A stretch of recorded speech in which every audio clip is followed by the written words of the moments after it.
I'm Mackenzie Reynolds, 23, sitting in our corporate interview room reviewing the next candidate's resume. My heart stops when I see the name, Stephanie Reynolds, my sister. 5 years ago, my parents threw me out of our home to fund her art school dreams. They chose her future over mine without hesitation. Now, in a twist of fate that feels almost cosmic, her future literally sits in my hands. The sister who cost me everything was now sitting outside, waiting for me to determine her future. Before I dive into this story, where are you watching from today? Hit that like and subscribe button if you've ever experienced that moment when life brings you full circle in the most unexpected way. Trust me, what happened next is something you won't want to miss. To understand how I ended up interviewing my estranged sister for a job, you need to know how our family operated. From the outside, the Reynolds family seemed picture perfect. My father, Richard, was what people called a successful businessman. He ran a commercial real estate firm that had decent years and struggling ones, though we never discussed the latter. My mother, Karen, was the quintessential social climber, involved in every charity committee and country club activity possible in our upper-middle-class suburb of Boston. I was the responsible eldest daughter, the academic achiever who made my parents proud at every parent-teacher conference. I maintained a 4 gigapascals throughout high school, participated in debate team, student government, and still managed volunteer hours that would impress any college admissions officer.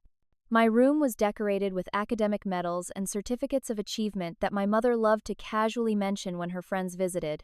Then there was Stephanie, younger than me by 3 years. While I inherited our father's practical mind and work ethic, Stephanie got our mother's beauty and social grace. She struggled in traditional subjects but showed artistic talent from a young age. Her paintings hung throughout our house, replacing my academic certificates on the main walls. Where my achievements were expected, hers were celebrated. The first signs of favoritism weren't obvious immediately. When Stephanie was in middle school and brought home her first art contest ribbon, my parents took us all out to dinner at a restaurant we normally reserved for anniversaries and special occasions. When I became valedictorian of my class, I got a good job, honey, and a pat on the shoulder. Your sister needs more encouragement, my mother explained when I questioned the disparity. You're naturally gifted at school, but Stephanie needs to build her confidence. By the time I reached junior year of high school, I was not only managing my own rigorous academic schedule, but also essentially functioning as Stephanie's tutor. I'd spend hours helping her with homework after finishing my own advanced coursework. I edited her papers, explained math concepts repeatedly, and created study guides that would help her pass exams. My social life dwindled as more of my time was dedicated to family responsibilities. Can't I go to Ashley's party this weekend? I remember asking one Friday after a particularly exhausting week. Your sister has a big science test on Monday, my father replied without looking up from his newspaper. She needs your help, Mackenzie. You know she struggles with science. I canceled my plans with friends so often that eventually, the invitations stopped coming. The first major betrayal came during Stephanie's freshman year of high school. I had spent weeks helping her with a major art history project, researching obscure references, organizing her citations, and even helping her practice her presentation. When she won first place and a special commendation from the art department, she never mentioned my help. I'm just naturally good at understanding art, she told her adoring audience of my parents and their friends at the celebration dinner they hosted. It just comes to me intuitively. I sat silently, pushing food around my plate while my parents beamed with pride. When I brought it up later, suggesting that maybe a thank you would have been nice, my mother pulled me aside. Don't be jealous of your sister's success, Mackenzie, she scolded. It's not attractive. Besides, you have so many achievements of your own. But I spent hours helping her. That's what family does, my father interrupted. We support each other without expecting recognition. Apparently, that principle only applied to me. By the time I reached my high school graduation, I had learned to temper my expectations. My graduation party was modest compared to the elaborate celebrations my parents hosted for Stephanie's art show openings, but I was grateful for the acknowledgement. More importantly, I had been accepted to Columbia University with a partial scholarship. It wasn't enough to cover the full cost, but my parents had always promised they were saving for our education. We're so proud of you, my father said at my small graduation party, raising a toast. Columbia will be lucky to have you. I believed him. I thought the years of being the reliable daughter, the responsible sister, the academic star had finally earned me my moment. I had no idea that the foundation of those promises was already crumbling beneath my feet. Columbia University represented everything I had worked for. The acceptance letter arrived in March of my senior year, and I carried it with me everywhere for weeks, sometimes pulling it out just to run my fingers over the embossed letterhead. New York City was only a 4-hour drive from our Boston suburb, but it represented a world of independence I had never experienced. I can come home for long weekends, I told my parents as we discussed the logistics over dinner. And of course for all the holidays. Let's talk about the financial aspects, my father said, his voice carrying an unfamiliar tension. Columbia is expensive. That was the first hint that something wasn't right. My parents exchanged a look I couldn't quite interpret. We always knew Ivy League would be a stretch, my mother added, stirring her soup with unusual concentration. But you've been saving for our college funds since we were born, I said. You told us that every birthday when you made those deposits? Another uncomfortable glance between them. The past few years have been challenging in the real estate market, my father finally admitted. Reynolds Properties hasn't been as profitable as we projected. This was news to me. My father had never discussed business struggles at home. Our lifestyle hadn't changed. We still took annual vacations. My mother still belonged to the country club. We still lived in our large colonial in the good school district. How challenging? I asked. We've been using some of the college savings to keep the business afloat, he confessed, and to maintain our standard of living. I felt a cold weight settle in my stomach. How much is left? The answer came 2 days later when Stephanie burst through the front door waving an envelope. I got in. I got accepted to Rhode Island School of Design's summer intensive program, she shouted, dancing around the kitchen. And they want me to apply for their undergraduate program next year. My parents' faces transformed with genuine joy. My mother actually clapped her hands together. That's wonderful, sweetheart, she exclaimed, embracing Stephanie. This could be a real launching pad for your career, my father added. I stood in the doorway, a sinking feeling growing stronger. RISD was one of the most expensive art schools in the country. Their summer program alone cost nearly $12,000 for 6 weeks. How are we going to afford that? I asked, trying to keep my voice neutral. The room fell silent. Stephanie's smile faltered. We'll figure it out, my father said firmly. This is a once-in-a-lifetime opportunity. The real conversation happened that night over a somber family dinner. My father finally revealed the extent of his business troubles and the depletion of our college funds. We can't afford to send both of you to your first-choice schools, he explained. Not right now. So we need to make some difficult decisions as a family, my mother added.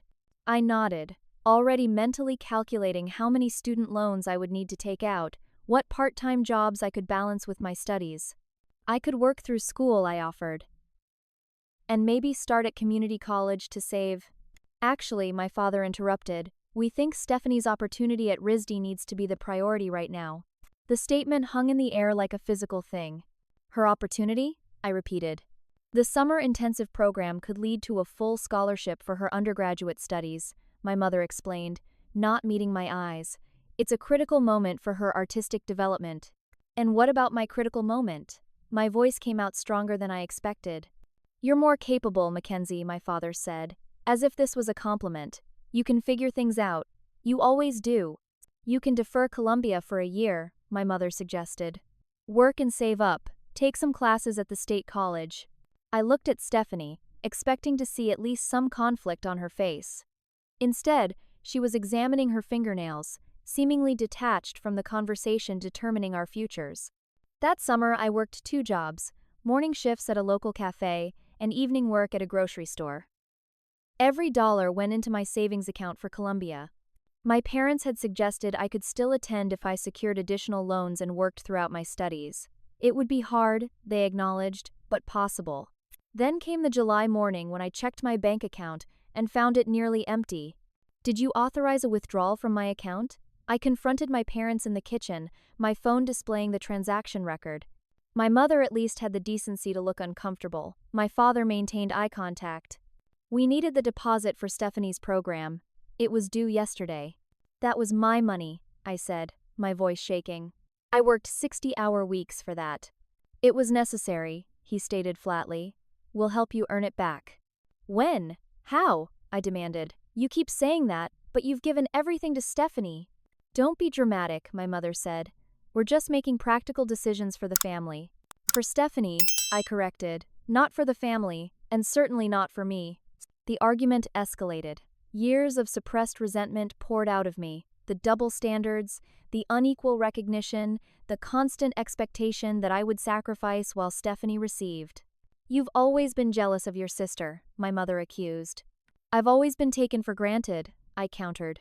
My father stood up suddenly. Enough. If you can't accept our decisions as your parents, then perhaps you need to experience what life is like without our support. What does that mean? I asked, though I already knew. It means either accept the situation or find somewhere else to live, he said coldly. We won't have this negativity affecting Stephanie's concentration before her program starts.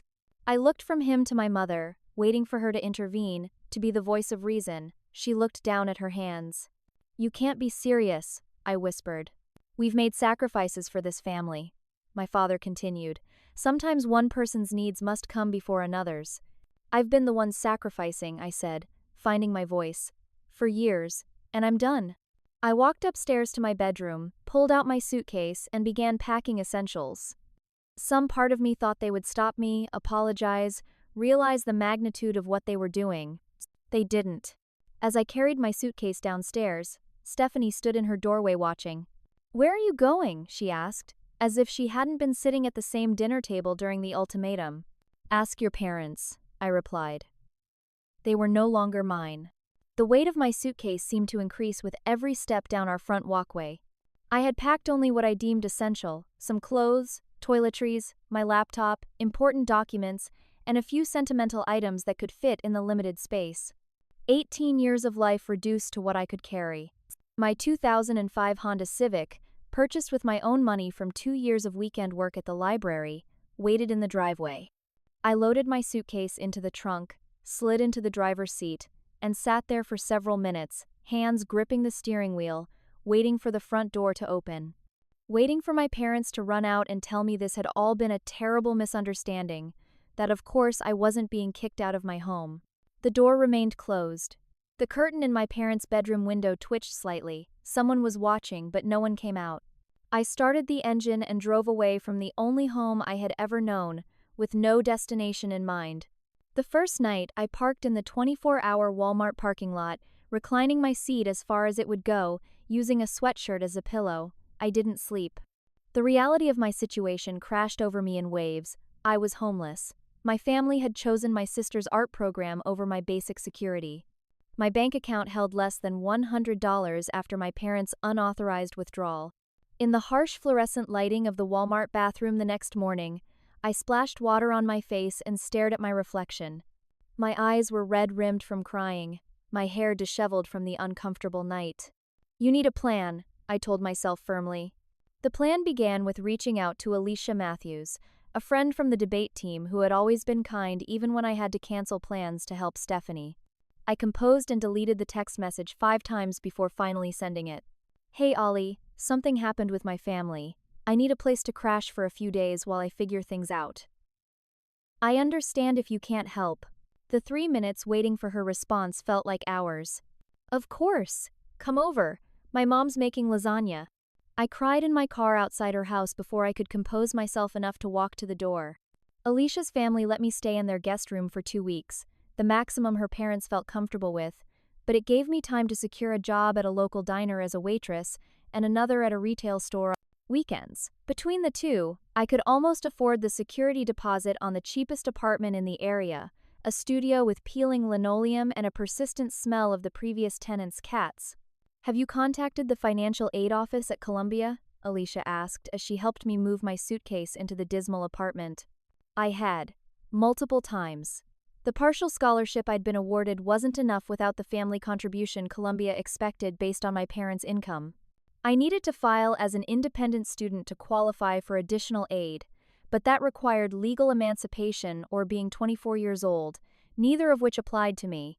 They said my parents would need to sign documents stating they're not supporting me, I explained, sitting on the thin mattress I'd purchased from a thrift store. But they won't do that because they're still claiming me as a dependent on their taxes. That's messed up, Alicia said, shaking her head. It was more than messed up, it was a calculated strategy. By claiming me as a dependent while providing no actual support, my parents ensured I couldn't access financial aid based on my true circumstances. Whether this was intentional or simply convenient for them, the result was the same. My college dreams were effectively blockaded. The following months blurred into an exhausting routine. I worked 16-hour days between my jobs, came home to my depressing apartment, slept for a few hours, and repeated the cycle. On my rare day off, I'd go to the public library to use their computers, sending emails to Columbia, deferring my enrollment, then eventually withdrawing my application altogether when it became clear I couldn't make it work financially. Once, while scrolling through Instagram during a quick lunch break, I saw photos of Stephanie's art exhibition at the RISD summer program. My parents stood proudly beside her, champagne glasses in hand, beaming at the camera. The caption read, "Couldn't do this without my amazing supportive family." I blocked her account after that. I tried calling home once, about a month after leaving. My mother answered, her voice stiff and formal. "We think it's best if you take some time to reflect on your attitude," she said when I asked if we could talk. "When you're ready to be supportive of this family's decisions, we can discuss your return." "I'm sleeping on a mattress on the floor and working 2 jobs," I said. "I need help, Mom." "This was your choice, Mackenzie," she replied coolly.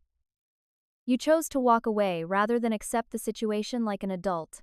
The call ended shortly after. I didn't try again. 3 months into my new life, disaster struck in triplicate.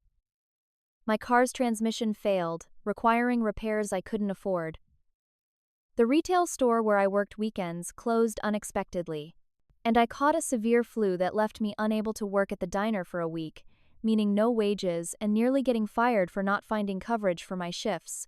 I remember sitting on the floor of my apartment's tiny bathroom, feverish and vomiting, unable to even keep water down, with no one to call for help. My landlord was banging on the door demanding the rent I didn't have.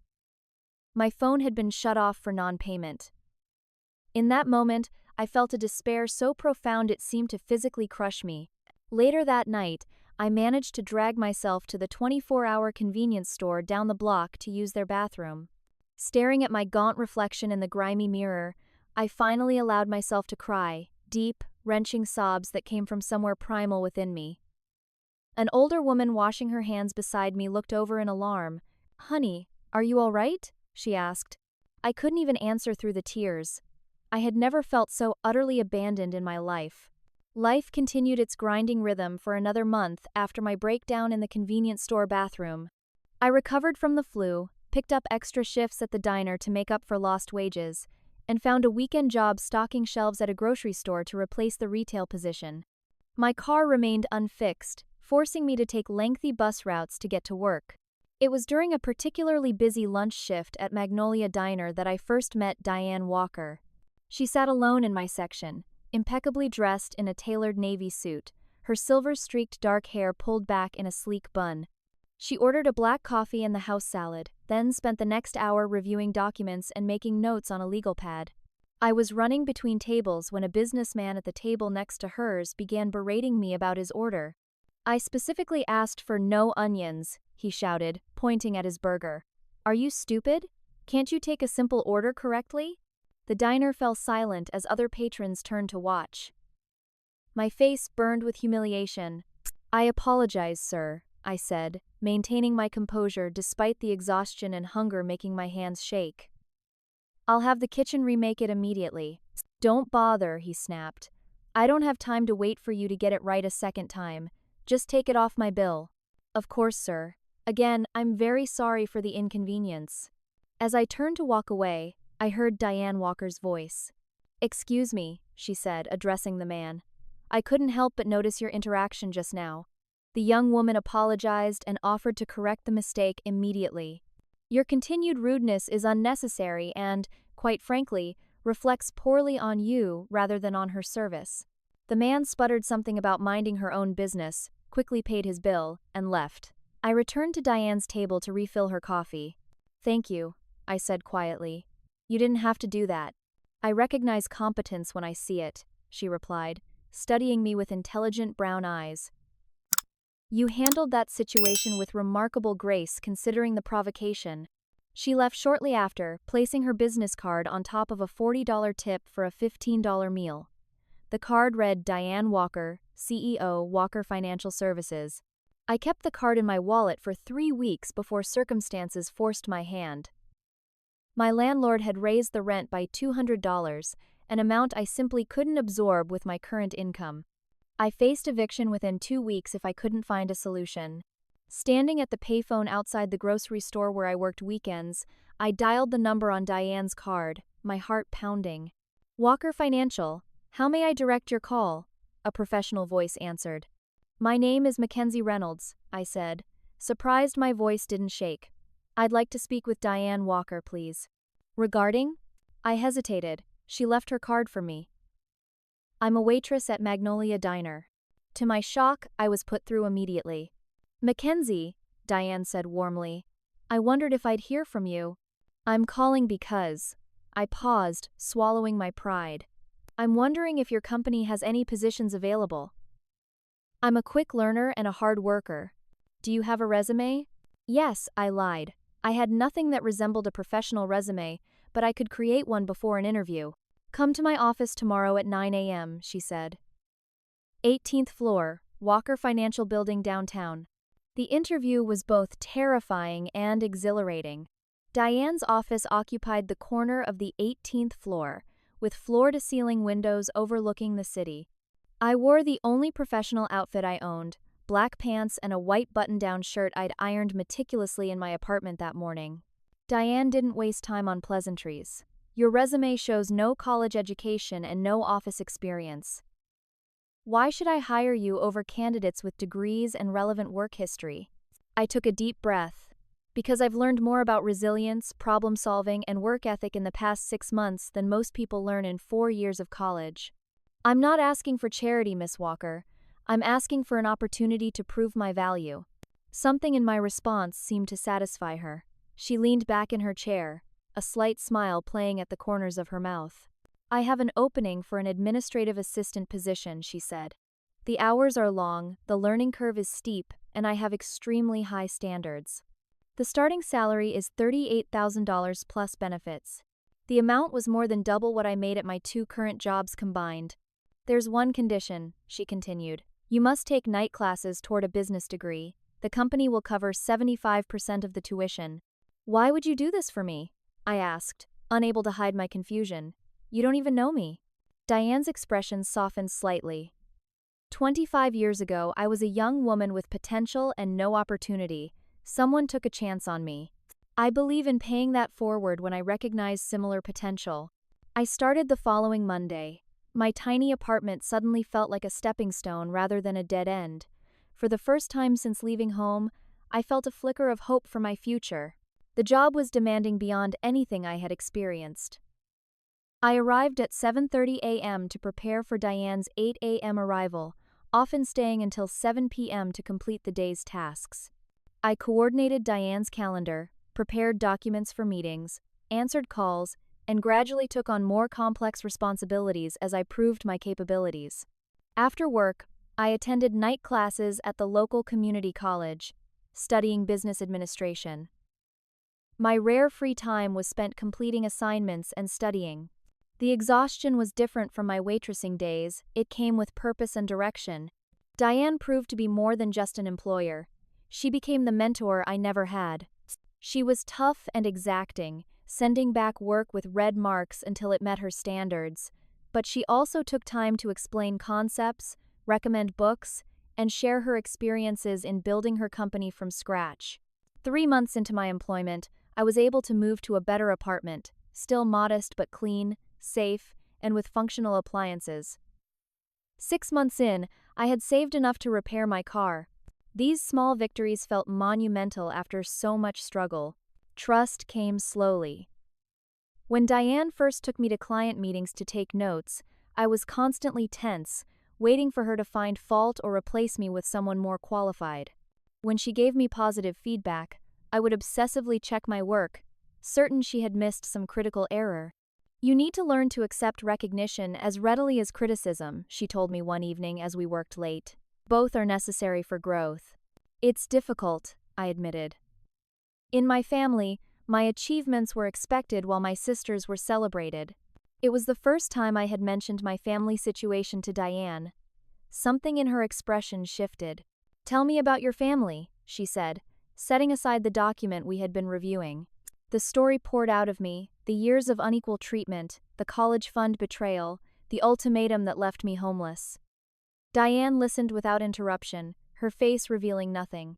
"My parents had the right to make their choice," I concluded. "But I wish they had been honest about what they were doing instead of promising me support they never intended to provide." Diane was quiet for a moment before speaking. "When I was 20, my father remarried a woman 15 years his junior. Within a year, he had liquidated his assets, including the fund for my education, to start a new business with his wife's brother. When I objected, I was told I was selfish and ungrateful. I left home with $200 and a suitcase. I stared at her, seeing her in a completely new light. "How did you overcome that?" I asked. "One day at a time," she said simply. "I found people who valued me for my abilities rather than my willingness to sacrifice for others. I built a new definition of family, one based on mutual respect rather than obligation." "Did you ever reconcile with your father?" "No," she said. "Some betrayals create wounds that never fully heal. But I didn't let those wounds define my future. Neither should you." That conversation marked a turning point in our relationship. Diane became more than a mentor. She became the first person since my estrangement who truly understood my experience. In her, I found both a professional role model and something I had never expected to find again, a sense of belonging. The one-year anniversary of my departure from home arrived on a crisp autumn day. I marked the occasion not with sadness but with reflection on how dramatically my life had transformed in 12 months. From sleeping in my car to having my own apartment, from juggling minimum wage jobs to holding a respected position at Walker Financial. From academic dreams deferred to actively pursuing education on my own terms. My role at the company had evolved significantly. What began as basic administrative tasks had expanded to include drafting client communications, preparing preliminary analyses of investment opportunities, and occasionally sitting in on client meetings. Diane had an uncanny ability to push me just beyond my comfort zone, challenging me to grow without setting me up for failure. "You have good instincts," she commented after I correctly identified a potential issue in a client's portfolio before the senior analysts caught it. "You see patterns others miss." My night classes became a source of pride rather than just obligation. Despite working full days, I maintained a 4 gigapascals in my business courses. The material came naturally to me, and I found myself genuinely enjoying the learning process without the pressure of my parents' expectations looming over me. "Your midterm analysis was exceptional," my economics professor told me after class one evening. "Have you considered applying to 4-year programs? With your grades, you could qualify for substantial scholarships." The idea of returning to my original college plan was simultaneously exhilarating and terrifying. Part of me still carried the shame of having failed to attend Columbia as planned. When I mentioned the professor's comment to Diane during our weekly one-on-one meeting, she nodded thoughtfully. "I've been waiting for you to bring this up," she said. "You've outgrown the community college curriculum. It's time to aim higher." With her encouragement, I began researching business programs at 4-year universities within commuting distance. The application process was different this time. I was applying as an independent adult with work experience and a clear career direction, not as a high school student trying to fulfill parental expectations. My professional growth paralleled my academic progress. 6 months after our conversation about education, Diane called me into her office on a Friday afternoon. "We're creating a junior analyst position," she announced without preamble. "The role would involve more direct client interaction, deeper research into investment opportunities, and a 30% increase in salary. I'd like you to consider it." I stared at her, momentarily speechless. "Are you offering me the position?" "I'm offering you the opportunity to interview for it," she clarified.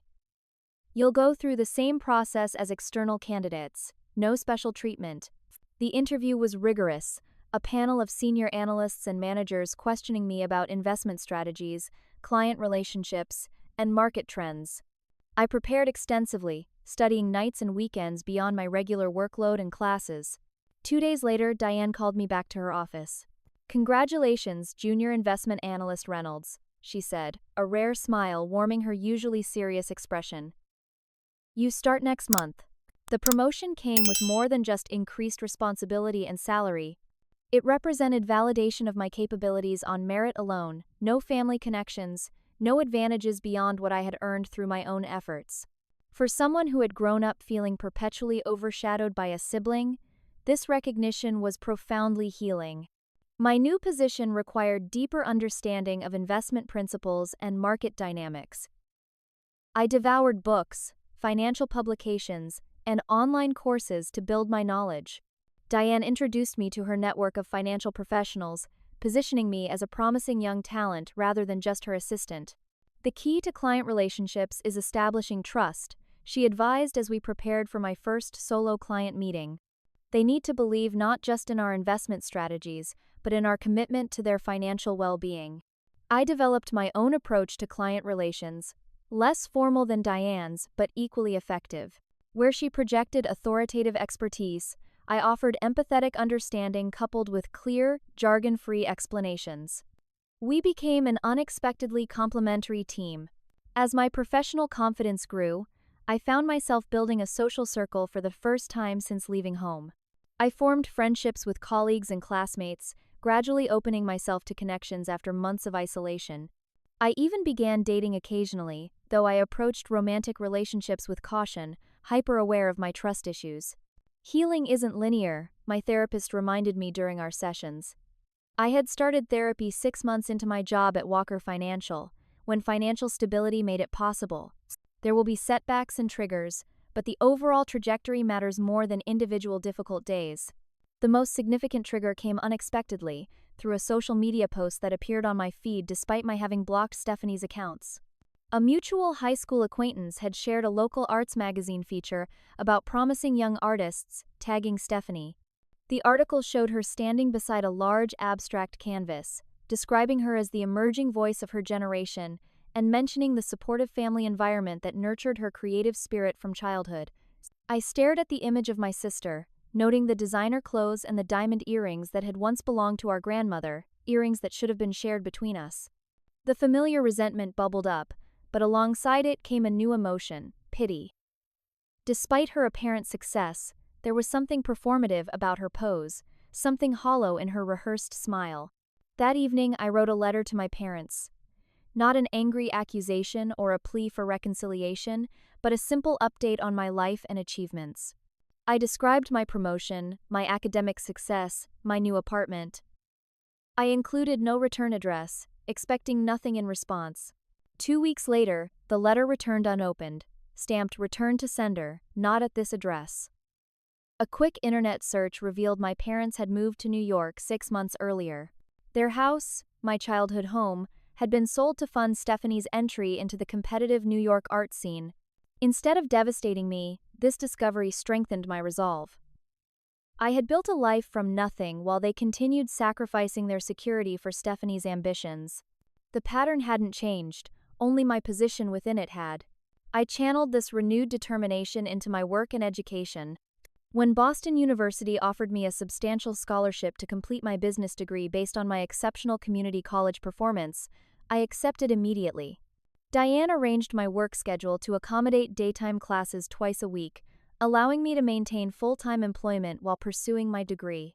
"Education is never wasted," she said when I thanked her for the flexibility.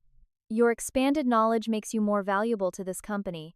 By the end of my first year at Walker Financial, I had transformed from a desperate, homeless teenager into a young professional with direction, support, and genuine prospects. The wounds of family betrayal hadn't fully healed, perhaps they never would, but they no longer defined my identity or limited my future. I had risen from the ashes of my former life and was building something new, something entirely my own. And for the first time since leaving home, I felt not just safe or stable, but genuinely proud of the person I was becoming. The following 3 years passed in a productive blur of work, education, and personal growth. I completed my business degree at Boston University, graduating summa cum laude while maintaining my full-time position at Walker Financial. My thesis on sustainable investment strategies in volatile markets earned special recognition from the faculty and was later published in a respected financial journal. My professional trajectory continued its upward momentum. From junior analyst, I was promoted to full investment analyst after 18 months, taking on my own roster of clients and developing specialized expertise in emerging technology investments. My client retention rate was among the highest in the firm, a fact Diane highlighted during quarterly reviews. "You've developed a unique approach," she observed during one such meeting. "You combine analytical rigor with genuine concern for clients' long-term well-being. That builds loyalty our competitors can't easily replicate." I had indeed found my own investment philosophy, one that balanced growth potential with ethical considerations and client-specific goals. Unlike some colleagues who pushed for maximum returns regardless of risk or social impact, I advocated for responsible investment approaches tailored to each client's values as well as their financial objectives. "Mrs. Langford doesn't just want portfolio growth," I explained to a fellow analyst who questioned my conservative recommendation for an elderly client. "She wants to know her grandchildren's college funds are secure and that her investments align with her environmental values. That matters more to her than an extra 3% return with higher volatility." My intuitive understanding of clients' deeper motivations became my professional signature and led to referrals that expanded my client base significantly. By my third year at Walker Financial, I managed a portfolio worth over $50 million across diverse clients. Diane continued her mentorship, though our relationship evolved as my capabilities grew. Our conversations shifted from basic guidance to strategic discussions about the company's future direction and my role within it. She began including me in high-level meetings with the board and key stakeholders, positioning me as an emerging leader within the organization. "Leadership isn't just about making good decisions," she advised as we prepared for a critical board presentation. "It's about inspiring others to follow your vision even through uncertainty." Personal growth accompanied my professional development. The therapy I had begun years earlier helped me process the trauma of family rejection and develop healthier relationship patterns. I formed close friendships with several colleagues and maintained a small but supportive social circle outside work. I even had a serious relationship for nearly a year, though we eventually parted amicably when our career goals pulled us toward different cities. My living situation reflected my improved circumstances. I purchased my first home at 26, a modest but elegant two-bedroom condominium in a secure building with a view of the harbor. The day I signed the mortgage papers, I felt a profound sense of accomplishment mixed with vindication. This tangible symbol of stability represented everything my parents had assumed I couldn't achieve without their support. "How does it feel to be a homeowner?" Diane asked when I shared the news. "Surreal," I admitted. "There were nights in my car when I couldn't imagine having a permanent address again, let alone owning property." "You built this reality," she reminded me. "Never forget that." Despite my successes, the wound of family estrangement occasionally reopened. Therapy helped me manage these moments, but certain triggers could still transport me back to the raw pain of that initial rejection. Holidays were particularly difficult, as were milestones like my college graduation that would traditionally involve family celebration. I had not attempted contact with my parents or Stephanie since the returned letter years earlier. However, I occasionally encountered news about my sister through industry connections as our professional worlds tangentially overlapped. The art scene's gossip inevitably filtered into financial circles, particularly when wealthy clients discussed their collections. "Did you see the Reynolds exhibition at Hartman Gallery?" I overheard at a client dinner, promising technique but derivative concept. "Critics are saying she's lost her early momentum." I excused myself from the table, needing a moment to process hearing my family name in this context. It was the first indication that Stephanie's meteoric rise might be faltering. Further pieces of information accumulated gradually. A client who collected emerging artists mentioned that several galleries had passed on Stephanie's recent work. Another noted that the Reynolds family had relocated from their expensive Manhattan apartment to a smaller place in Brooklyn. These fragments painted a picture of declining fortunes that I observed with complicated emotions, not satisfaction exactly, but a certain sense of cosmic balance being restored. In my 4th year at Walker Financial, Diane called me into her office for an unexpected meeting. She looked more serious than usual, her posture rigid as she gestured for me to sit. "We're expanding," she announced without preamble, "opening a creative marketing division to better position our services to younger investors. The board approved it this morning." I nodded, waiting for her to continue. "I want you to head up talent acquisition for this division," she said. "Your understanding of both finance and creative thinking makes you uniquely qualified to identify the right people." The opportunity was significant, a leadership role that would shape an entire new department. It also represented Diane's ultimate vote of confidence in my judgment. "This division needs fresh perspectives," she continued. "People who understand traditional finance but can translate it into approaches that resonate with millennials and Gen Z investors. I trust you to find them." I spent the next month developing recruitment protocols, assessment criteria, and interview structures for the new division. The role engaged both my analytical abilities and my creativity, challenging me in ways my regular investment work hadn't. By 28, I had effectively become head of talent acquisition while maintaining my senior analyst responsibilities. The irony wasn't lost on me. 5 years earlier, I had been deemed the less creative, less worthy sister, the one whose future could be sacrificed. Now I held positions that required both the analytical thinking my parents had acknowledged and the creative vision they had never recognized in me. As I settled into my expanded role, I purchased a frame for my business degree and hung it prominently in my home office, not out of vanity, but as a reminder of the journey. Beside it, I placed a small photo of my teenage self from before the estrangement. Looking at that younger version of me, eager, trusting, desperate for approval, I felt protective rather than pitying. "We made it," I whispered to that past self. "We built something they never imagined we could." The weekend after this personal milestone, I received an email notification that would shatter the careful boundaries I had constructed between my past and present. The subject line read, "New applicant, Creative Marketing Division, Stephanie Reynolds." My sister had applied for a position in my department, and on Monday morning, I would decide her fate. Monday mornings at Walker Financial typically began with a leadership team meeting, followed by portfolio reviews and client calls. This Monday, however, was anything but typical. I arrived at the office earlier than usual, my mind racing with questions and conflicting emotions. The application notification had arrived late Friday afternoon, giving me an entire weekend to process the information and decide how to proceed. Stephanie Reynolds, my estranged sister, the favored daughter whose artistic future had been prioritized over my basic security, was now seeking employment at my company, in my department, effectively placing her future in my hands. I sat at my desk, coffee untouched, and opened the digital application file.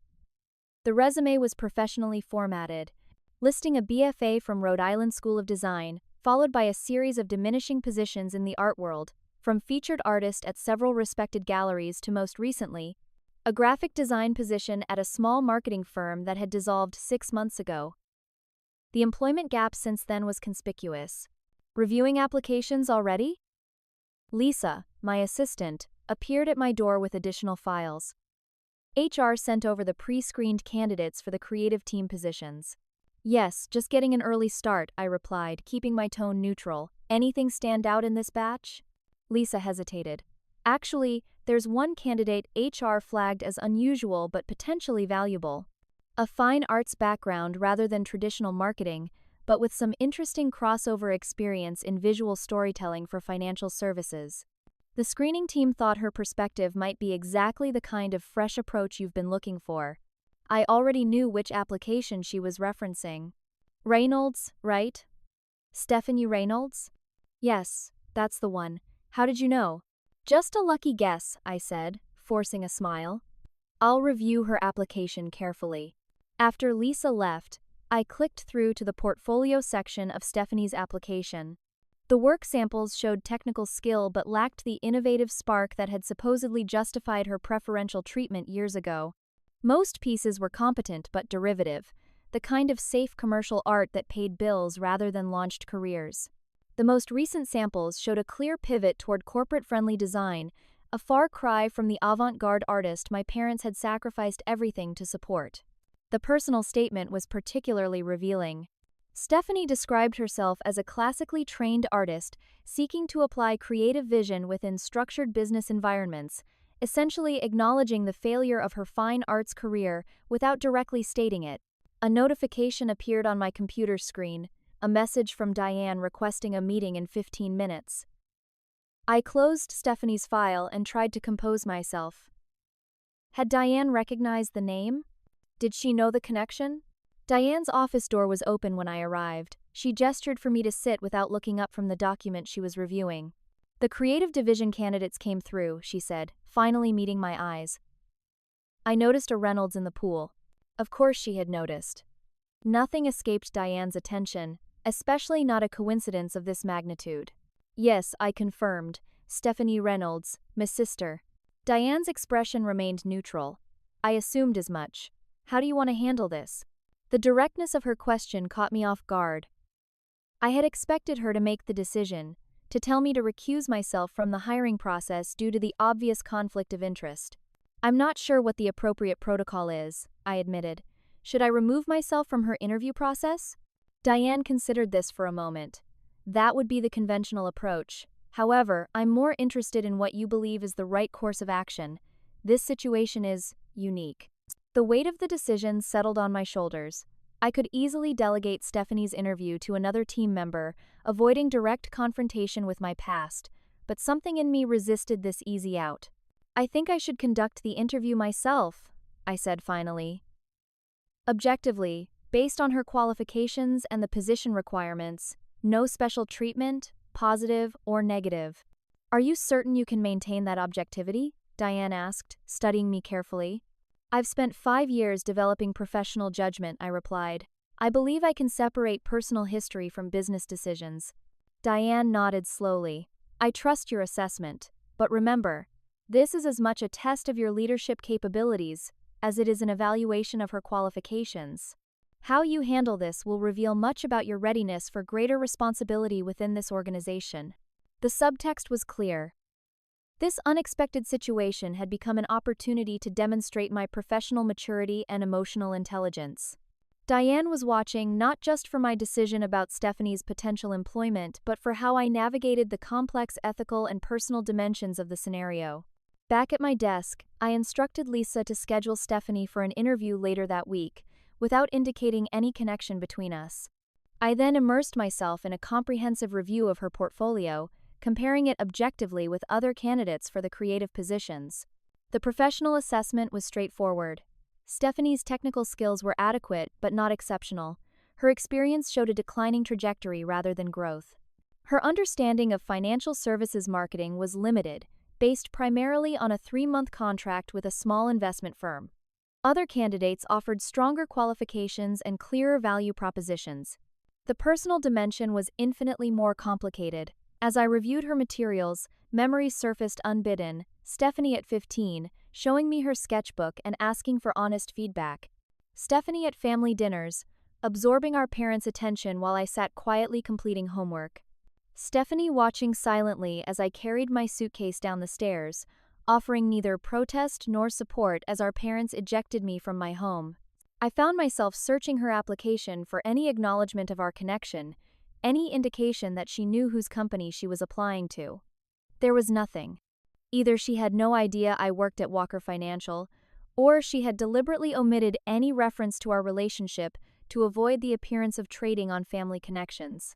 By Wednesday, I had developed a structured interview approach designed to assess Stephanie objectively while providing opportunities for her to address her career trajectory and the employment gap. I prepared the same questions I would ask any candidate, focusing on concrete skills, problem-solving abilities, and cultural fit. Thursday morning, I arrived at work unusually tense. The interview was scheduled for 2 p.m., giving me several hours to prepare mentally. I conducted 2 client meetings and a portfolio review, functioning on autopilot while my thoughts continually circled back to the upcoming confrontation. At 1:30, I retreated to my office to review my notes one final time. The professional path was clear. Based on qualifications alone, Stephanie was not the strongest candidate for the position. The ethical path required me to evaluate her without bias, either positive or negative. The personal path remained murky, clouded by years of unresolved feelings. At 1:55, Lisa appeared at my door. "Your 2 interview is here. Stephanie Reynolds." "I've put her in the main conference room as requested." "Thank you," I replied, gathering my materials. "I'll be right there." I paused at the bathroom to check my appearance. Professional navy suit, hair neatly styled, expression composed. The woman in the mirror looked confident and collected, betraying none of the turmoil beneath the surface. Walking to the conference room, I mentally rehearsed my opening. Professional, neutral, focused on the position and requirements. No acknowledgement of our shared history until necessary. No emotional reactions, regardless of her response.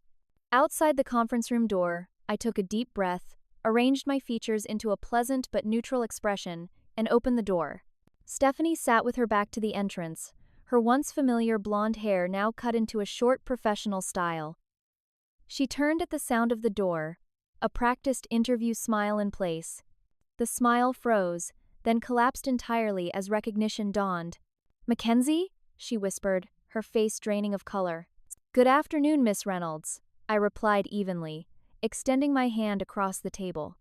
"I'm Mackenzie Reynolds, Head of Talent Acquisition for Walker Financial's new creative division. Thank you for coming in today." The sister who cost me everything was now sitting across from me, her future literally in my hands, and the irony of the moment was almost physically tangible. The conference room felt suddenly airless as Stephanie stared at me, her expression cycling rapidly through shock, confusion, and something that might have been fear. Her hand trembled slightly as she reached to shake mine, the professional gesture at odds with the personal earthquake clearly reverberating through her. "I had no idea," she stammered, withdrawing her hand quickly. "The application just said Walker Financial. I didn't know you worked here. I'm surprised you didn't research the company more thoroughly before applying," I responded, my tone deliberately neutral as I took the seat across from her. That's typically expected of serious candidates.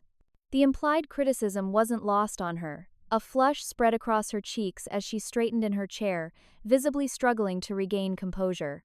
"I did research the company," she countered. "I read about its investment philosophy, client approach, and the new creative division. The leadership profiles only mentioned Diane Walker and the executive team." She was right, of course. My position, while senior, wouldn't appear on the main corporate website. Still, a simple LinkedIn search would have revealed my employment. I chose not to press the point. "Well, we're here now," I said, opening her file. "This interview will proceed like any other. I'll ask about your qualifications, experience, and fit for the creative marketing position. I expect professional responses focused on the role requirements. Are you comfortable continuing under these circumstances?" It was more courtesy than protocol required, offering her an out. Part of me expected, perhaps even hoped, that she would decline, sparing us both the awkward confrontation to follow. Instead, Stephanie nodded firmly. "Yes, I'd like to continue." "Very well," I glanced at my prepared questions. "Your resume indicates you graduated from Rhode Island School of Design with a BFA. How would you apply that fine arts background to corporate financial marketing?" For the next 20 minutes, I maintained rigid professionalism, asking standard interview questions about her skills, experiences, and approach to creative challenges.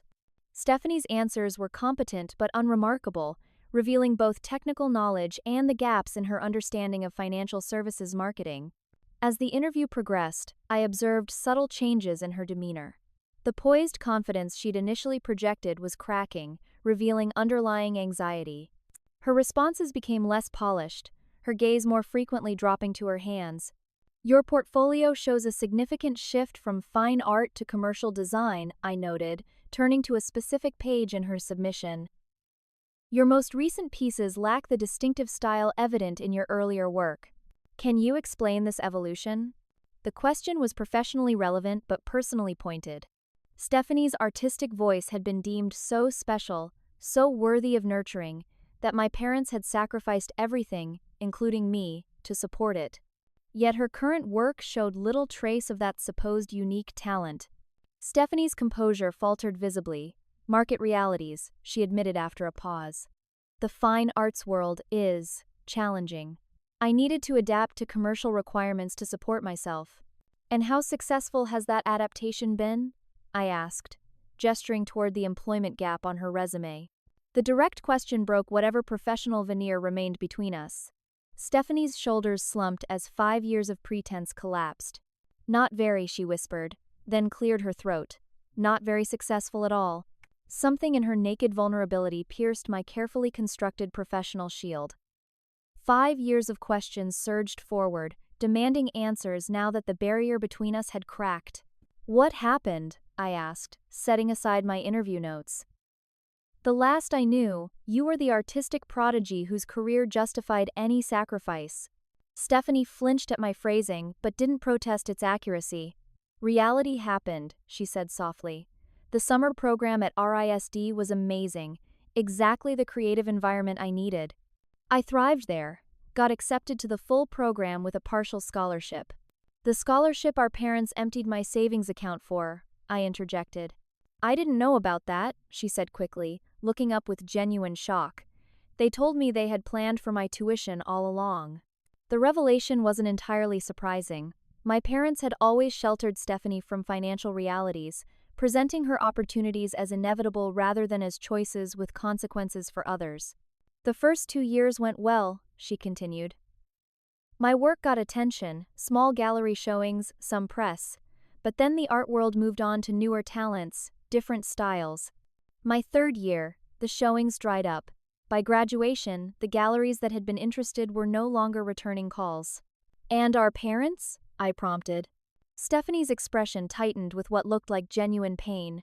They kept investing in my career, rented studio space in Manhattan, funded materials, arranged showings at increasingly obscure galleries.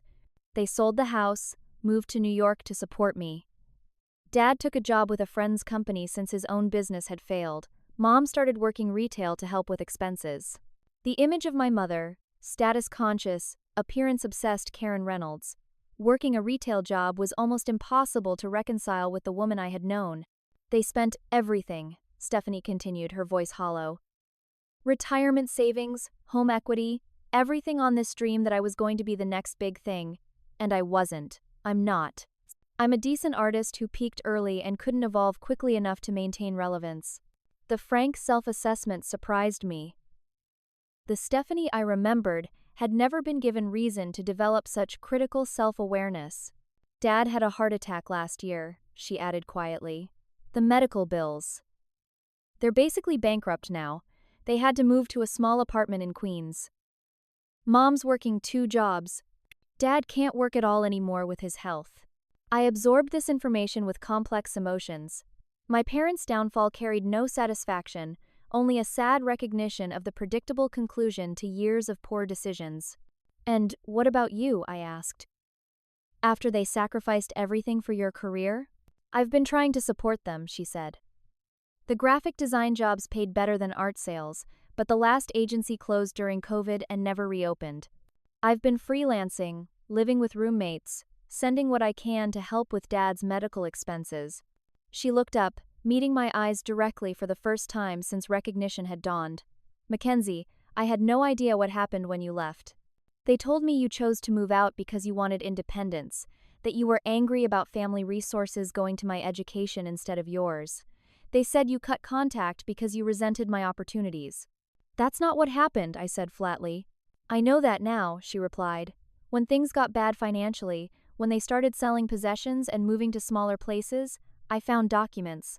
Letters from Columbia about your scholarship, bank statements showing withdrawals from an account with your name. I confronted them. When? 2 years ago. They finally admitted they'd given you an ultimatum, taken your savings for my program. Mom cried. Dad justified it as necessary for the family's future. Meaning my future. Her voice cracked slightly. They genuinely believed I was going to support them all in luxury once I became successful. The revelation that Stephanie had confronted our parents, that she now knew the truth, shifted something fundamental in my perception of her role in our family drama. She hadn't been an active conspirator so much as another type of victim, indulged rather than rejected, but manipulated nonetheless. I've been looking for you, she admitted. Checking social media, searching online. You disappeared so completely. I wanted to apologize, to explain that I didn't know. Would it have mattered? I asked. If you had known they were kicking me out to fund your program, would you have stopped them? The question hung between us, unavoidable and critical.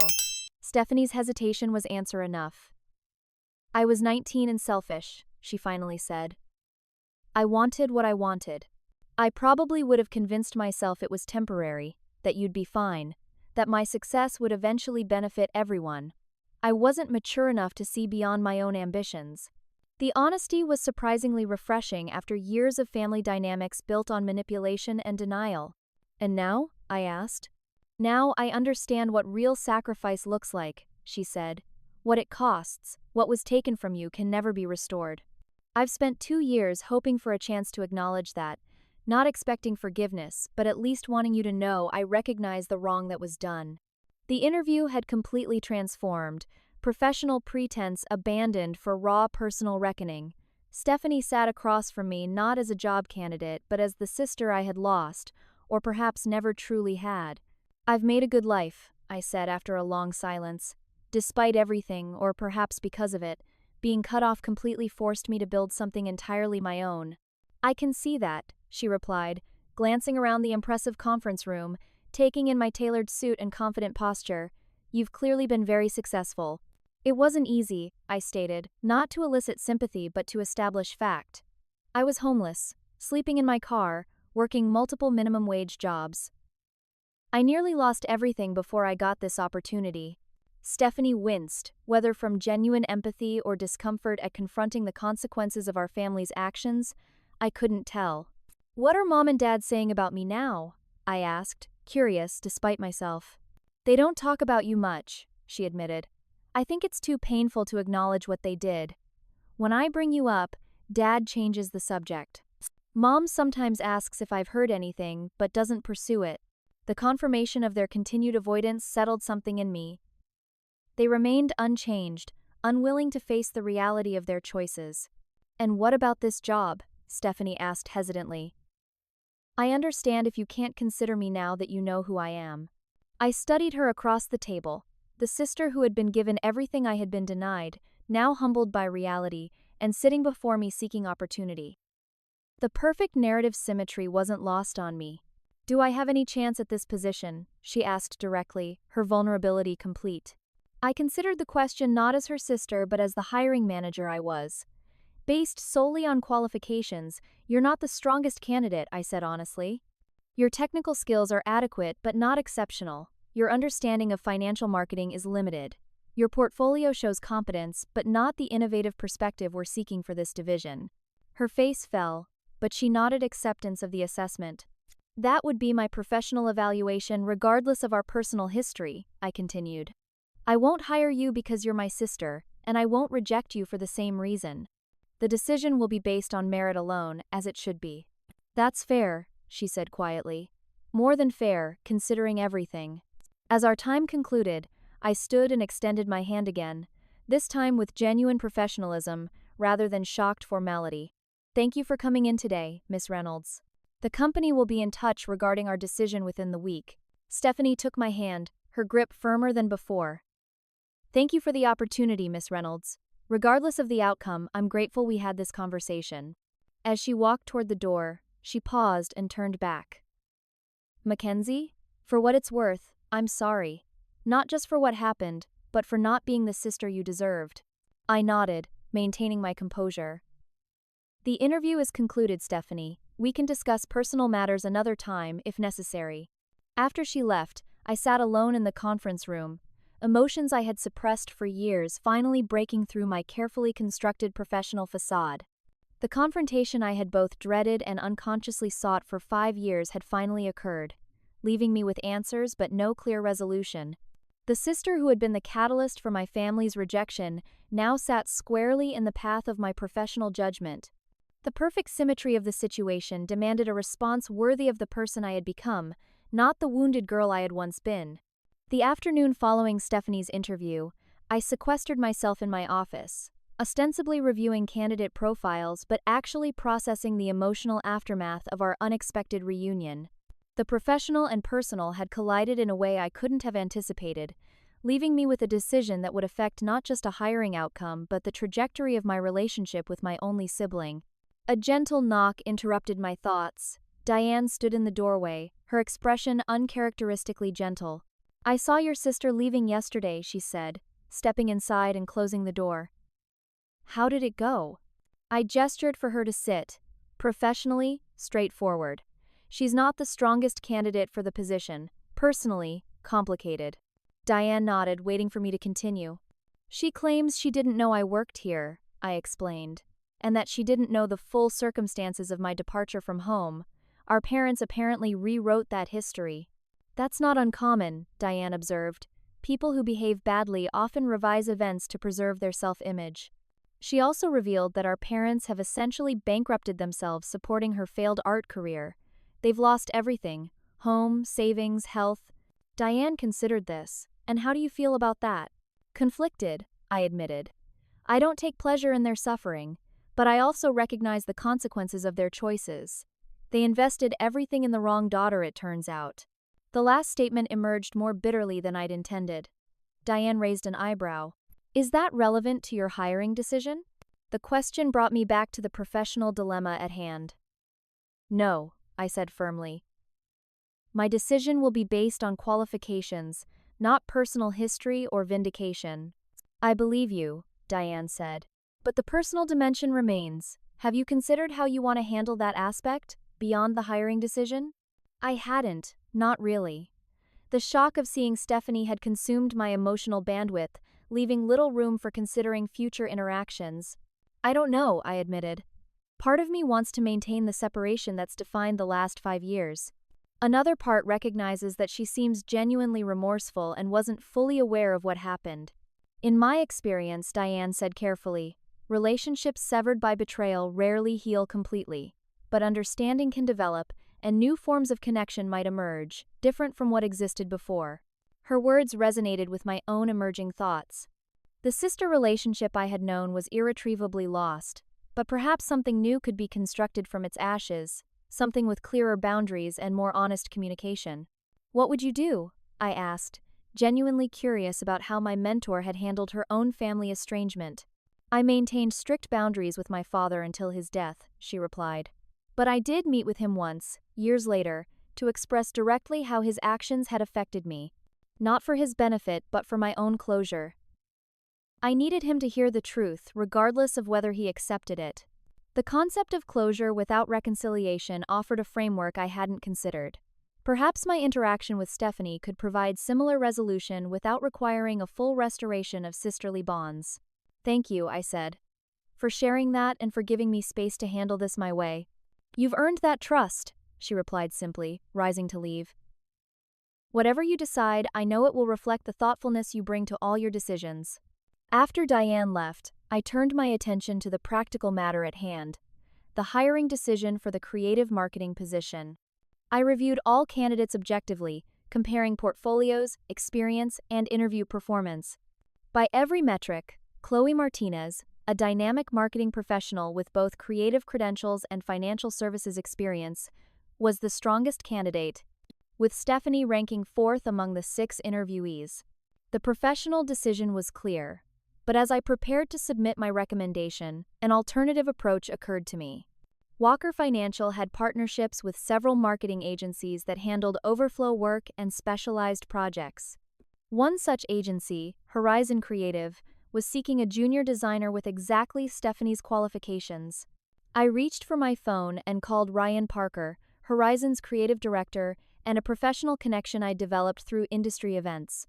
"Ryan, I interviewed a candidate today who isn't quite right for our in-house position but might be perfect for your junior designer opening. Would you be open to meeting with her?" After confirming Horizon's continued interest in filling the position, I hung up with a sense of having found an ethical middle path, neither hiring Stephanie inappropriately nor leaving her without opportunity. 2 days later, I submitted my formal recommendation to hire Chloe Martinez for the creative marketing position while simultaneously sending an email to Stephanie. "Dear Miss Reynolds, thank you for interviewing for the creative marketing position at Walker Financial. While we have decided to proceed with another candidate whose qualifications more closely align with our specific requirements, I would like to discuss an alternative opportunity that might better suit your background and skills. Please contact me at your convenience to arrange a brief meeting. Regards, Mackenzie Reynolds, Head of Talent Acquisition, Walker Financial. Stephanie responded within hours, agreeing to meet at a coffee shop near our offices the following afternoon, neutral territory for what would inevitably be a personal as well as professional conversation. I arrived first, selecting a quiet corner table that offered some privacy while maintaining the public setting's emotional safety. When Stephanie entered, I noticed she had taken considerable care with her appearance, wearing a professional outfit that likely represented a significant investment given her financial situation. "Thank you for meeting me," I said as she sat down, a steaming latte clutched in her hands like a shield. "Of course," she replied. "I appreciate you being willing to talk at all after everything." I moved directly to the professional matter first, explaining Horizon Creative's interest and offering to make an introduction. The position would utilize your design skills in a financial adjacent context, potentially creating a pathway to more specialized financial marketing in the future. Relief flooded her features. "That sounds perfect, actually. Thank you for thinking of me. It's a professional courtesy I would extend to any promising candidate," I clarified, not wanting to blur the boundaries I was carefully establishing. With the business matter addressed, the conversation inevitably shifted to personal territory. Stephanie fidgeted with her cup, clearly uncertain how to proceed. "I've been thinking about our conversation during the interview," I said, taking the initiative. "About what happened 5 years ago and the different versions of that story that existed." She nodded, waiting for me to continue. "I won't pretend that knowing you were unaware of the full circumstances changes the outcome or erases the experience," I said carefully. "Being homeless at 18, having my education derailed, losing my family, those things happened regardless of your knowledge of them." "I understand," she said quietly. "I'm not asking for forgiveness." "Good, because I'm not offering it, at least not in the sense of pretending the harm never occurred," I replied, my tone direct but not cruel. "What I am offering is acknowledgement of the fuller picture. Our parents manipulated both of us in different ways. You were as much a puppet in their narrative as I was a sacrifice to it." Stephanie's eyes filled with tears, but she blinked them back. "They really believed in me, you know, in my talent. They weren't being deliberately cruel to you. They genuinely thought my success would eventually benefit everyone. That doesn't excuse their actions," I pointed out. "Believing a harmful choice is justified doesn't make it less harmful." "No, it doesn't," she agreed, "and their belief was misplaced. I wasn't exceptional enough to justify what they did." The admission held a particular poignancy, acknowledgement not just of our parents' poor judgment, but of her own limitations, something she had likely struggled to accept after years of being told she was destined for greatness. "What are you hoping for here, Stephanie?" I asked directly. "From this conversation, from connecting with me again?" She considered the question seriously before answering.